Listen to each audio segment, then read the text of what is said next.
Hi there. Here we are with a patient that came in today for an FUE from Turkey.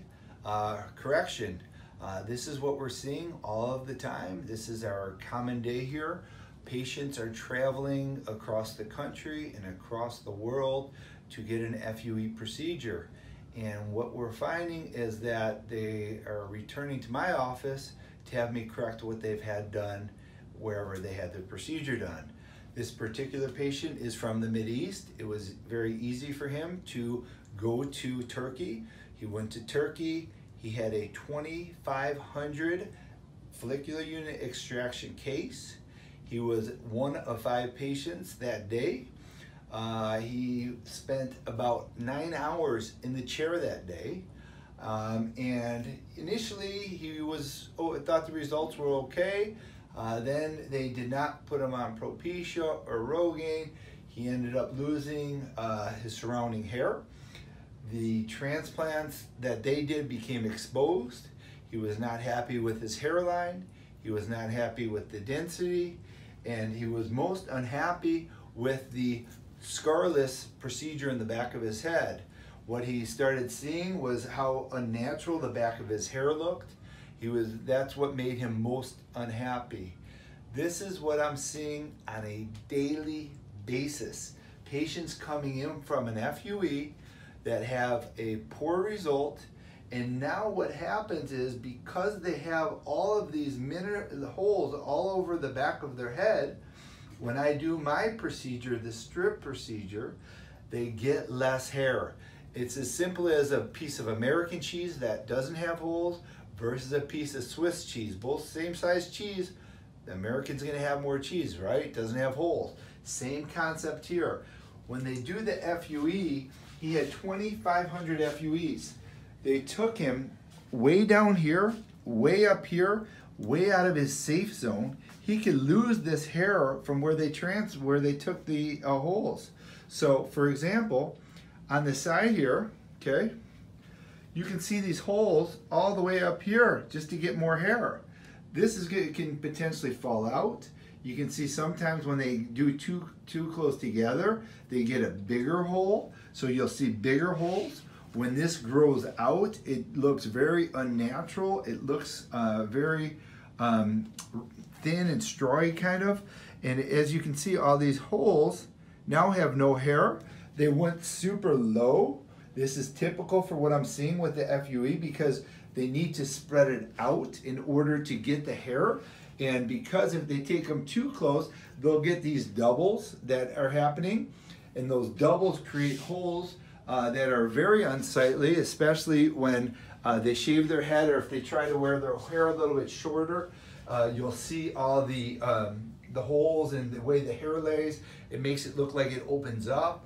And so this is extremely typical for what I'm seeing on a daily basis. I've said this numerous times. This is what's flourishing my business today. The FUE is my business's best friend, as horrible as that sounds, because all I'm getting now are these cases and I'm correcting them on a daily basis. So buyer beware. The FUE is not as it is explained. It is not scarless. You have more scars. It is not a better way to get hair. You're taking it from the unsafe areas and taking a hair that could potentially fall out. It's not a better result. It's less of a result. You get less hair. You get destroyed follicles. When they punch those hairs out, they're destroying the follicles. So you're getting probably a 25% minimum transection rate when they try to blindly take these out. So when we do a strip harvest, we're taking a simple strip that's running in the center, in the safe zone of the area. We're leaving plenty of room for that strip to come down, to go up. It's not gonna fall out. Where when they're doing their FUEs, they're taking it from an area that's well above and below that area, so it's more susceptible to falling out when they move it. So I can't say this enough. The FUE is not the latest, greatest procedure. It is one of the most oldest, antiquated procedures in hair transplants. It is the same thing as a hair plug. I've said this countless times. When they punch a hole out of the back of your head and they punch a hole out of the top and they plug it in, hair plugs. They're so outdated, it's comical. Now they reinvented this, called it an FUE, said, oh, it's the latest and greatest. Oh, we have machines and we have robots, and it's all the same nonsense. It's a punch biopsy, destroying the donor, destroying the blood supply, limiting the result, going from areas that aren't sustainable, and it is a complete loser. Mark my words. Josh, anything you'd like to add to this?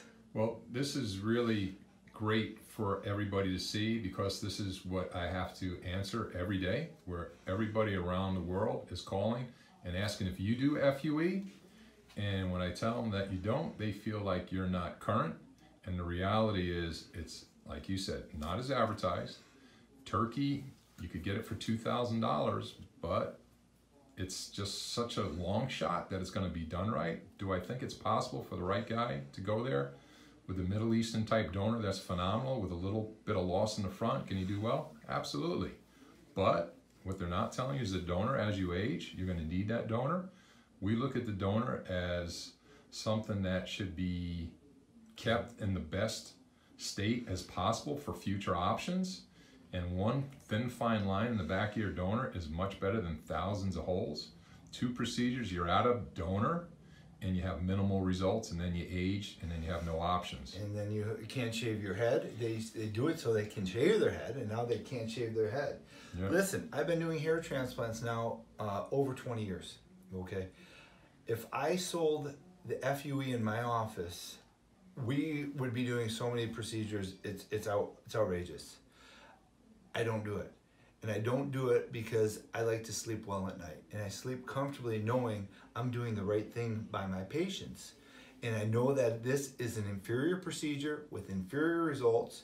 You pay more, you get less, a longer procedure, and here's your outcome. This is typical. So buyer beware, and this is what we're doing daily, is correcting these procedures. We wish you the best.